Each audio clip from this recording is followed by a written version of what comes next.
You're listening to One More Decision, a short update from the team that brings you One Decision, the podcast that looks at the big choices shaping our world. I'm your host, Julia Macfarlane, journalist and broadcaster. And I'm joined today by my co-host, Sir Richard Dearlove, the former chief of Britain's Secret Intelligence Service. I'm delighted to say we're also joined today by Secretary Leon Panetta, the former Secretary of Defense and CIA Director under President Obama. Now, it is a great thing that we have both gentlemen on the podcast today because there's been quite a lot of news coming out of Russia.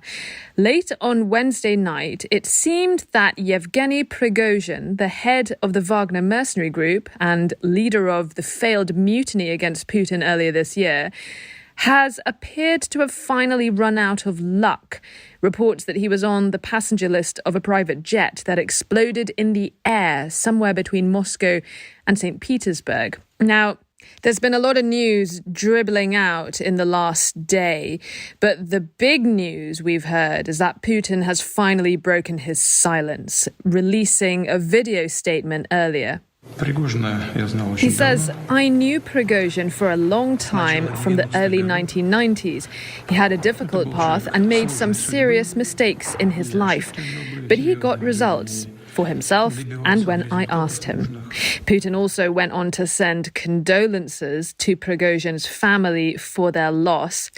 I started the discussion with our two esteemed former spy chiefs today by asking Secretary Panetta, first of all, to rate on a scale of 1 to 10 how sincere he thought Putin was being in those tributes to Yevgeny Prigozhin, his old protege. Well, for those of us, Sir Richard and I, who come out of the intelligence world, this pretty much follows Putin's playbook for most of his life. Putin is a former KGB agent. His basic approach is that if he's crossed, you'll pay with your life, either by poisonings or people thrown out windows or other means. And so I think one way or another, we don't have all the facts, obviously, at this point, but there's no question in my mind that Putin was responsible for what happened here.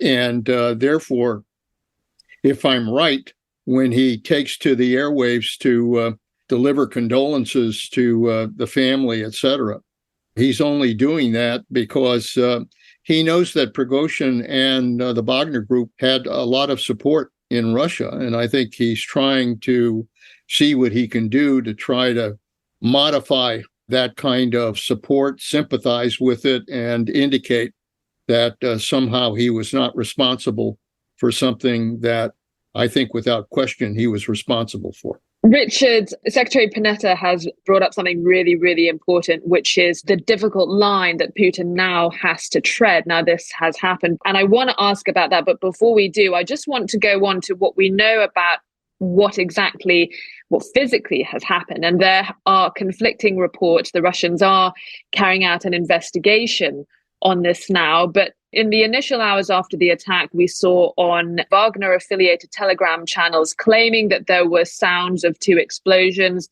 Some thought that it was perhaps a surface-to-air missile, and some speculation on this because the plane's trajectory apparently went close to a residence of President Putin's, where he is known to have air defenses around. However, there are also reports that surfaced the next day, which seemed to involve a possible bomb being smuggled on board, apparently in a crate of wine. That's not confirmed, but that is something that is going around certain Russian circles. Those are rumors that are being spread worldwide. No matter how the plane was brought down, whether by missile or a bomb on board, either way, this was a very public assassination. This wasn't a poisoning in the stomach. This wasn't a drug that mimicked the symptoms of a heart attack. These are methods that we know the Russians have the capability to do so. This was a very, very public explosion in the sky. So what do you think, first of all, that tells us? Well, it doesn't tell us much more than it tells us. And sorry, that's a rather banal answer. What I would say is that I very much doubt that the aircraft was shot down by, as it were, a missile defense system, because there has to be an element of deniability in an assassination. And, that little bit of doubt, we all conclude that Putin planned this and did it. But if it's a bomb on the plane, then, that requires an investigation, and, there'll be an element of doubt as to who was responsible. Someone can allege another of Prigozhin's enemies. So there are all sorts of alternatives. So I would almost bet on the fact that it was a bomb on the aircraft rather than a missile defense system. That's the first thing I would say. Of course, the other issue is if you blow up the plane, there were other important Wagner individuals on the aircraft, so you get rid of the whole lot in one go. So that's pretty definitive too. And the third thing I would say is that, if you look at this in a historical context, Russian leaders or rulers going way back, but let's not go back further than the communist revolution of 1917, 1918, have always bumped off, their serious opponents one way or another. Go back, what did Lenin do to Trotsky? And in a way, one has not a dissimilar situation here. And there's a whole history of Russian leaders murdering or assassinating their opponents. Interestingly, Russians tend to do it to other Russians more than they do it to foreigners. But the history of the 20th century of Russia is littered with assassinations. So this sits right in the center of the traditions of brutal leadership and rulership, whether it's Soviet Russia or post-Soviet Russia or Putin's Russia. And, there have been a string of suspicious deaths in Putin's time. There are 13 unexplained Russian oligarchs who passed away, in inverted commas, in strange circumstances in London, which have not allegedly all been thoroughly investigated, because some of them looked as though they may have been natural causes. So I don't think we should be surprised at all by what's happened. And I think there is another point to make, almost certainly Prigozhin is dead, but we don't know that 100%. I think the evidence is pointing to a sort of 95% resolution. But are we all being misled? Many, many questions arise. Yeah, I think you're right that the most likely explanation is a bomb on board. Operationally, that's far easier to carry out, particularly on a small plane departure that's on Russian soil. The US government's preliminary assessments are that it's most likely that it was a bomb exploding on the aircraft rather than some kind of anti-aircraft missile being fired off mid-flight. Secretary Panetta, Putin was clearly sending a message, and we do know that he does not take traitors lightly. But of course, this comes a few months after Prigozhin led this failed mutiny and challenged his authority directly. Why didn't Putin respond back then?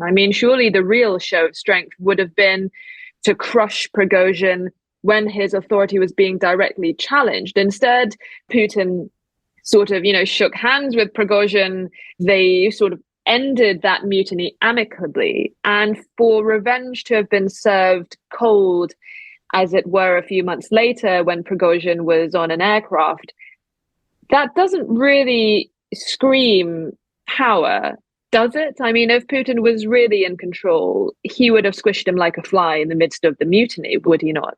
There's no question that I think standing back and looking at the events of the last 2 months, and by the way, it was 2 months exactly to the date that the coup took place, which is Putin always pays attention to is anniversaries of one kind or another. Very true. The fact that there was the coup and Prigozhin was within 120 miles of Moscow threatening Putin, and the fact that Putin probably faced the most serious threat to his power in the 23 years that he's been in office, and the fact that Putin called him treasonous at the time. It was clearly a sign of weakness at the time that somebody had to negotiate a resolution to this in Belarus, and that Putin did not take direct action. On the other hand, when you think about it, Prigozhin is popular. Prigozhin was being very critical of the Russians and what they were doing, particularly in the Ukraine. And there's no question in my mind that there was support for Prigozhin among some of the right-wing circles in Moscow. And for that reason, I think Putin decided in some ways he had to tread lightly here, because if he moved quickly, that it might reverberate against him, and he might face even more problems in Moscow. So I think he kind of deliberately took the approach of standing back and catering to Prigozhin and trying to get him to get comfortable, and basically not put him in a position where he felt that perhaps he had avoided the kind of immediate assassination that's taken place in the past, as Sir Richard has defined. So there are two things here. One, Putin was weakened by what happened. Putin was nervous about what had taken place. Thirdly, he wanted to be careful not to create greater problems for himself. And fourthly, he does, as a matter of course, as this former KGB agent, always wants to have people get comfortable and not feel like they're threatened. Otherwise, Prigozhin would be taking steps to try to avoid any kind of assassination, which I'm probably sure he was trying to do anyway. But this all fits the pattern that we've seen from Putin. He took his time. Prigozhin did get more comfortable. He was meeting with Putin, and ultimately Putin took advantage of that in order to assassinate him and the other leaders of Wagner. Yeah, I mean, but he was in the Kremlin recently. He was shaking hands with African leaders just a few weeks ago in the Kremlin. I mean, if he wasn't sort of off his guard then, when he's literally in Putin's house, I mean, I do think this is being assassinated in a plane in the sky. There is a public drama there that does send an unmistakable message.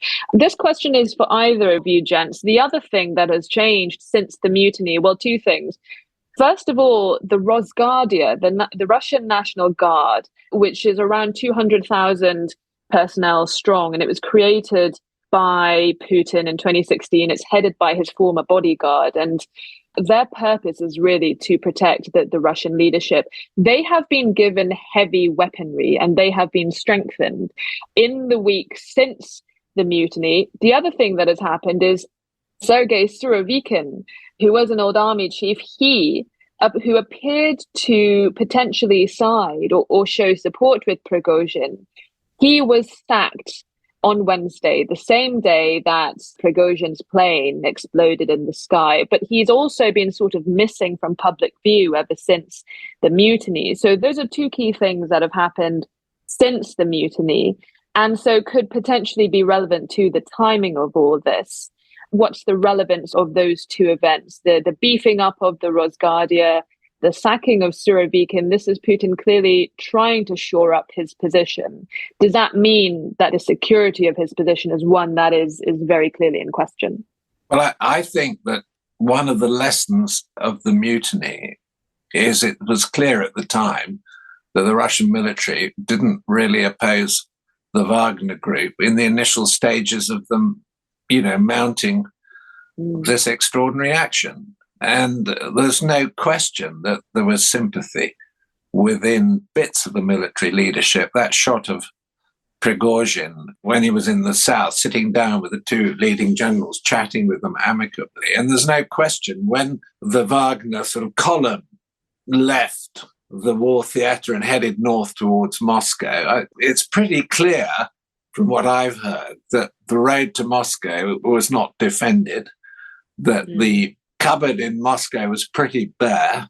Putin panicked and made that extraordinary speech on television, and things, were going very, very badly. And I think almost proof of this is that Surovikin is one of the decent generals that the Russian military had, and who is actually, I think, responsible for having built this defensive line along the division between, Russian and Ukrainian troops, which is proving so difficult for the Ukrainians to break, has now been booted out.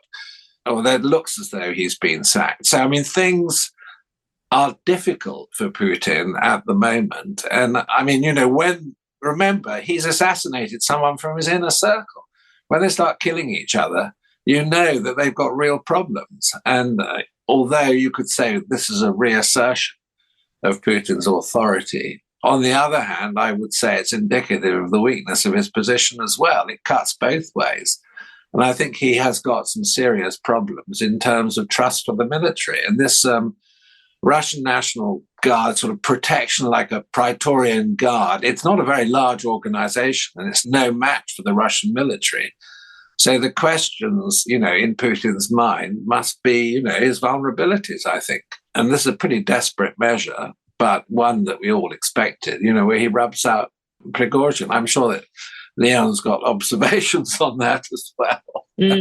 Secretary Panetta, where does this leave the war in Ukraine? Because this now leaves it very much firmly in the hands of Valery Gerasimov and Sergei Shoigu running the operation, whereas Prigozhin was commanding some of the key areas, spearheading with his mercenaries some of the key battlegrounds, and was doing very well. It was Wagner Mercenaries who finally took Bucha, who were responsible for some of the key advancements.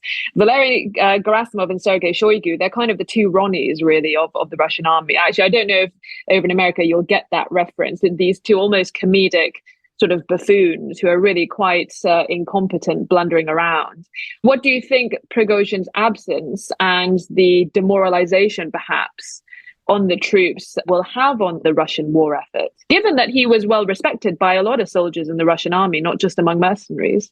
All of this reflects, I think, on what Sir Richard concluded, which is a Putin who is in trouble. He's been weakened by the decision to go into the Ukraine, weakened by the way the Russian military has handled that offensive, that invasion, weakened by the fact that there are so many deaths that have taken place and so many wounded.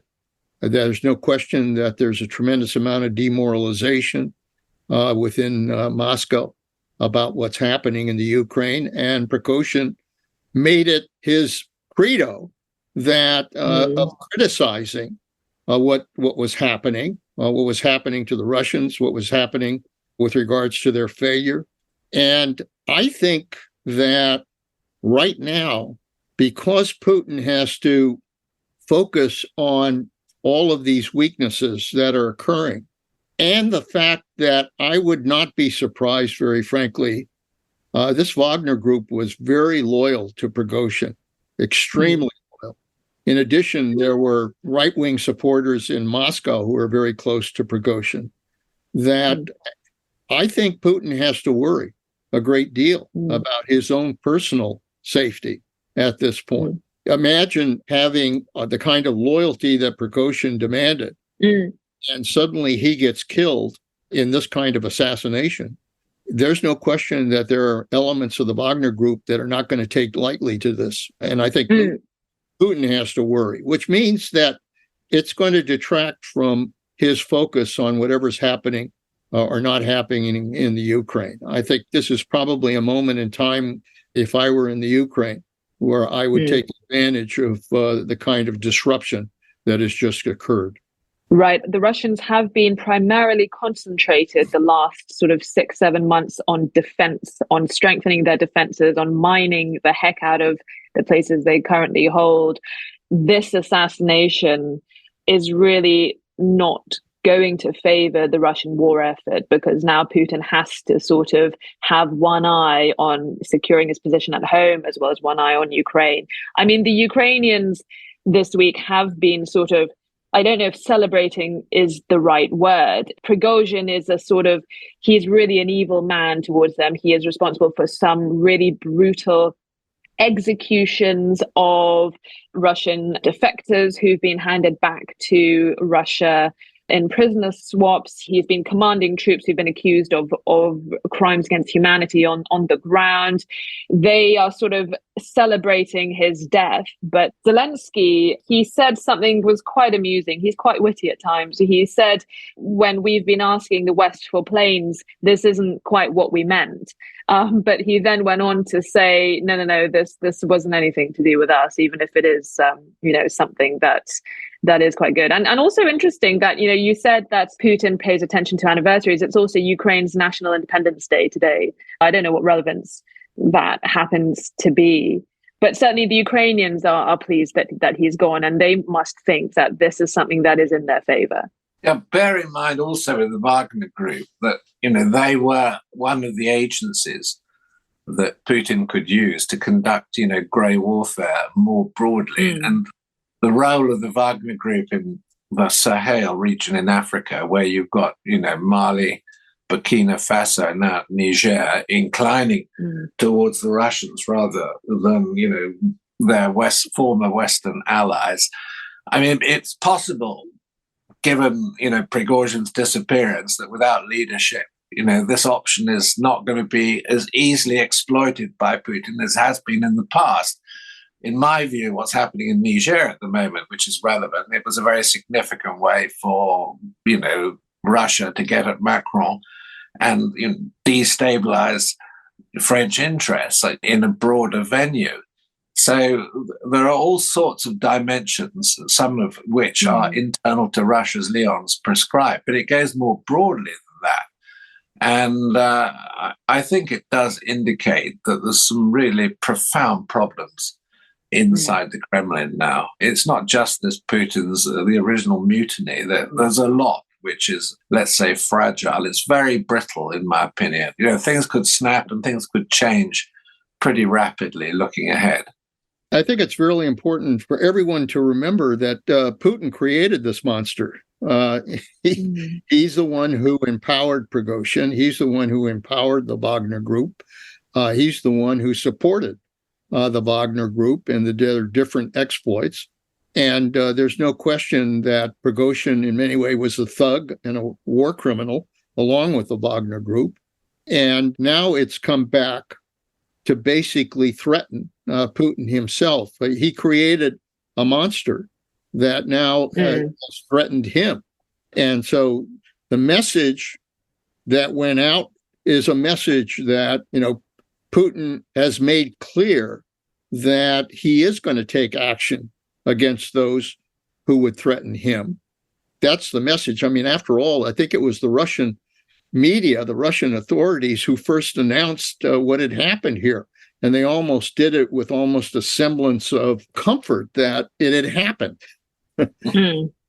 So it was clearly something the Russians wanted to take some pride in, that in fact Putin had taken vengeance against Prigozhin. And that's a message that obviously Putin can send out, but it can also backfire against him as well. I want to just quickly go back to something Richard said, which was what Wagner have been doing in Africa. And I think it's important because there's billions and billions of dollars at stake. Wagner was making some serious money, not just, they weren't just doing well in Ukraine and spreading their tentacles everywhere. They were actually making serious money in Africa, partnering with a lot of states, running a lot of mines, taking very lucrative cuts from a lot of this going on in a number of countries in Africa. Now, with Prigozhin gone, how are those operations likely to continue? Because he managed this extraordinarily well. He was running a very successful business empire. His mercs were very loyal to him. He paid them very well. You can't say that the same thing about Russian conscripts. And this was a very lucrative stream for the Russians at a time when the ruble is really flatlining and in trouble. We've seen the Russian central bank making moves to try and shore up the Russian economy. So not only is there a lot of sort of visual optics and brass politics at stake for Putin and a semblance of being in control, there is also hard cash at stake as well at a time when his economy is not doing so well. Again, I think that Putin used Prigozhin and the Wagner Group to extend his influence into Africa and to be able to support those autocrats in Africa who were asserting their own control and making money out of the deal, getting diamonds, getting gold, getting other things that they felt they were entitled to. Now, the Wagner Group is there. I think the Russians will try to assert control over the Wagner fighters. Whether they're successful or not is a question, because these people have just lost a leader that they were very loyal to and that they felt was providing the kind of leadership they needed in order to do their mission. To have the Russians now try to take control of that group is not going to be easy. And so what's going to happen here is, and I agree with Sir Richard, I was worried about what was happening in Niger. I was worried about what was happening in some of these other countries as Russia was trying to expand its influence. I think this is a moment in time, very frankly, where the allies, the United States and others, need to take advantage of this moment to make sure that Russia does not fully exploit taking advantage of what's happened. Both China and Russia are trying to take advantage of this moment in Africa. I think it's a moment, frankly, where we're going to have to organize ourselves and our allies to make sure that we are providing a counterforce there that can try to move them in a better direction. Yeah, I agree with Leon on that in particular. I mean, Niger is turning into something of a test case for the West. You could say it's not a particularly important country, but, sometimes these issues crystallize around one crisis. And, Niger is important because there's a large French military contingent there. It's important to the US as a base for fighting Islamist extremism in the area, and there's a significant US contingent there. It's clearly of huge concern to the African Union and ECOWAS, and all of these interests can join. And I mean, if the Wagner Group are leaderless, if their sort of hot paychecks are threatened by a massive decrease in income, I think this could be quite a trigger. But the point is, you need a unified, clear response from the West. And it's not clear to me yet what's going to happen in Niger, whether the Nigerians really are going to become an agency forcing sort of ECOWAS to intervene militarily. But, it just might be the moment when this is appropriate, because to lose control of Niger, I think, is going to be a rather crucial development in that part of Africa. And of course, it's not unconnected with what's happening in the Ukraine war. It's absolutely clear to me that there is a direct link. Well, with regard to this assassination or this potential assassination of Yevgeny Prigozhin, I'm actually less interested in the response from the West than I am with the response from China. Richard, what do you think President Xi Jinping might be thinking as Putin becomes more and more unabashedly the leader of a mafia state with these kinds of mob tactics? Now, President Xi Jinping, he's no stranger to snuffing out his political allies, but he does them with a little more sort of etiquette. With Beaujolais, there was a corruption case. He's in jail. He didn't sort of blow him up in the sky like this. He at least tries to appear to play it a little more straight-laced by the rules. He is someone who is very publicly concerned with corruption. He's someone who's very publicly concerned with, territorial sovereignty. What do you think he makes of what is going on in Moscow? He's obviously tied himself to Putin, but do you think he, at any point in all of this disarray, is going to start getting buyer's remorse? Is he going to feel like Putin is such a loose cannonball that it's actually less in his interest to be affiliated with such a gangster for a president? Well, I think my interpretation is that Xi Jinping is supping with a lengthening spoon and he's not too keen to be over closely associated with Putin. Obviously, we haven't seen a clear break between the two countries. We're not going to see that. But I think we're going to see nuances in Chinese policy which betrays a sort of concern on China's part about the contamination that Putin's regime will create for China if the relationship is seen to be too close and too integrated. And there's no question that, we all know that Xi Jinping can behave in the most autocratic, repressive fashion. But on the other hand, since the 20th Party Congress, there are some signs that diplomatically they've been inclined to behave with a little more decorum and restraint on issues like asserting their claims in the South China Sea. And I mean, for example, the British Foreign Secretary cleverly has just been or is in Beijing or just been to Beijing. I don't think we've had any reports on that yet. I don't think that would have taken place without some signal from China that, let's say, they may be moderating their expressions of support for Putin and being pretty cautious and pretty careful.